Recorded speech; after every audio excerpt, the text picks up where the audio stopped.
That was the brilliant track from Zara Larsson. It's called Body. No, sorry. Brilliant. It's called I Would Like, and it's Culture Code on the mix. Anyway, then, just a minute ago, we were talking to my dad, Greg, about Jaguar Land Rover, but now we're going to continue on with him. So, did you like the song? Did you like the song? It was a decent tune, although I must admit, it's not quite my kind of music. Oh, well, I'm glad you're giving it a go.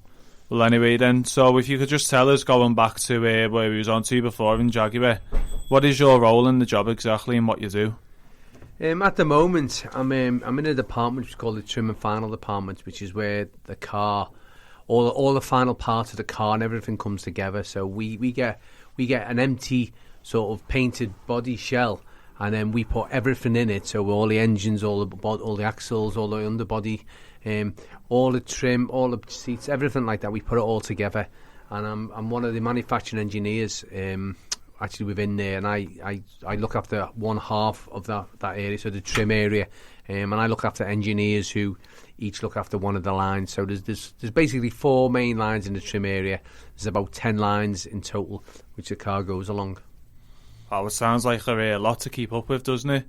Absolutely, and it is.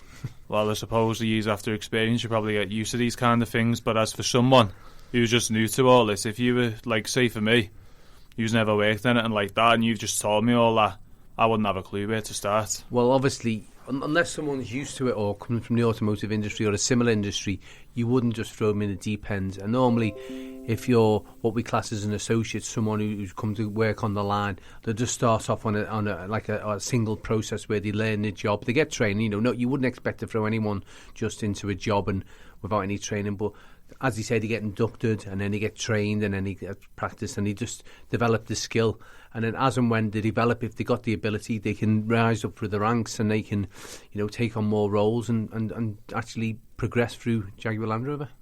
All right, well, it just sounds like one of them. When you get the experience and you pick up, then you can pretty much do anything, no matter how complicated it sounds to start. But as you say, Rome wasn't built in a day, and as gradually them little parts all built together into one big business, you told me, so eventually you just become used to it.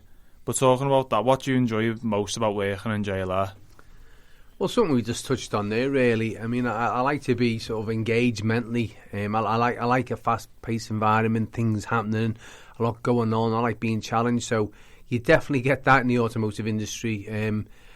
Even when things are going well and everything's going normal, there's a lot to do, and I like that. And obviously, the level I'm at, I do have plenty to do. So that's the bit I like most. The fact that there's nothing boring, no day is the same.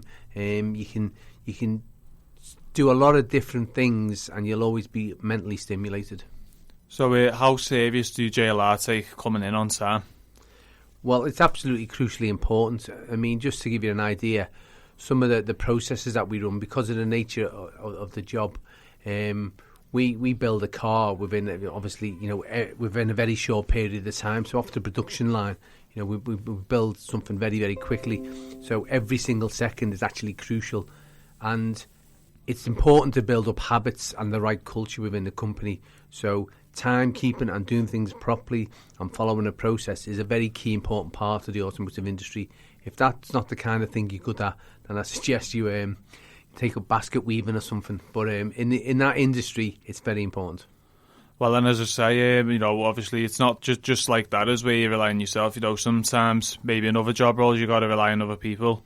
Work as a team, which really could be similar to being in the army, because you can't afford to have liabilities who are with you, whether that could be you're going for a march or because if one of your people's being a liability, one of them gets shot in the head, basically, just bluntly putting it that way.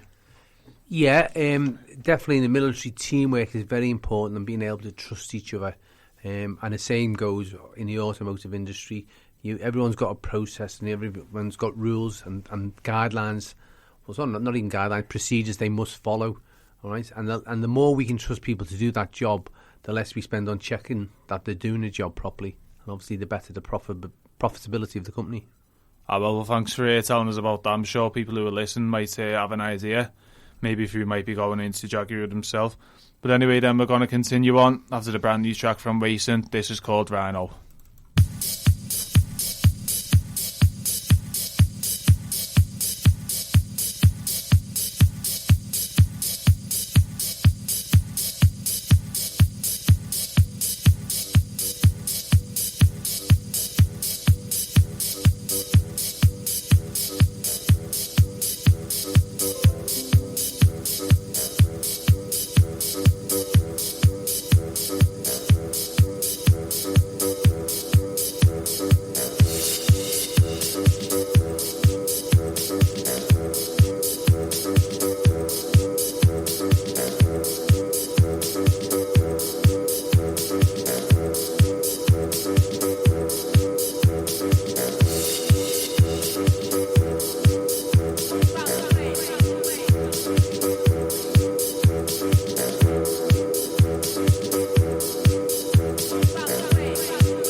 That was the brand new track by Mason. It is called Rhino. What a name of a tune.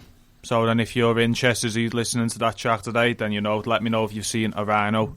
Leave away then. We're coming back to our talks about Jaguar Land Rover, JLR, with my dad on it with us, Ceiran Everett. So then, as they say in jobs, all the time there's always good things that can happen and there's bad things.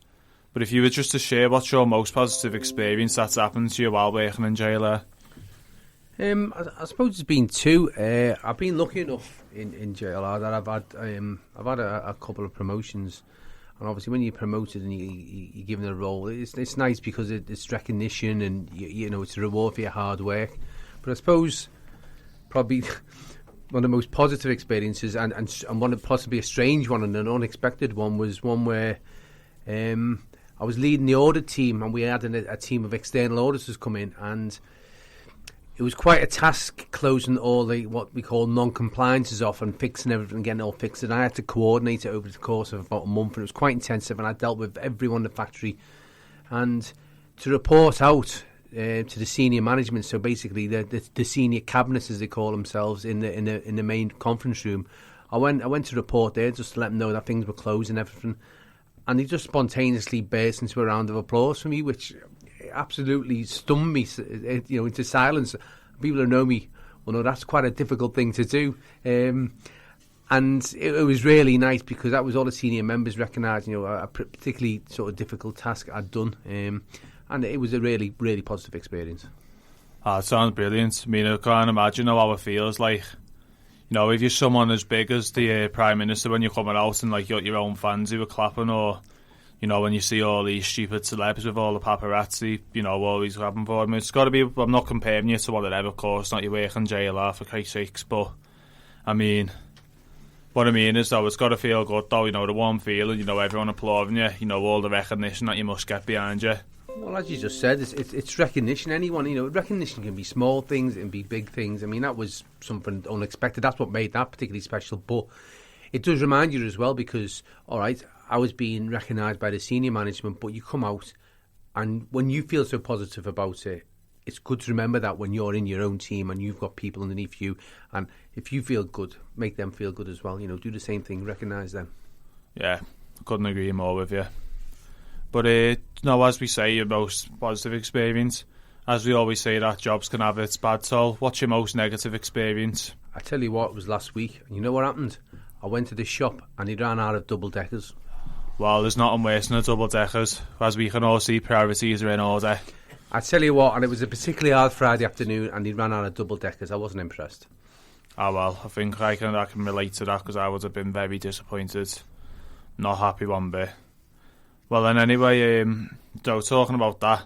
So when you get people like, say for example, someone who may be 16, or maybe not on the apprenticeship side, or someone for say my age, 22, you know, for starting and stuff. How long would you say it would take someone to build up to where you are in the role, or maybe even higher? And what's so different about from what the beginners do compared to you? Okay, obviously I joined 3 years ago, 4 years ago, and I joined from having a lot of previous engineering experience and management experience. So the majority of people who join, say like youngsters, one or two things: either they join and go on the line and do the manual work because they don't have necessarily great qualifications, or they join as like an engineer where they've come in and they've got a degree and what's called as the white shirts, as you can see me wearing one now, and they do more of the sort of the problem solving role, the roles which, you know, is about fixing things and you know, solving things rather than just the manual labour. There are apprenticeships there, and we do actually sponsor people through degrees as well to help people encourage that. But that's mainly the two main roles in there. But it's like any industry, you just need to build up. You need to build your experience in the business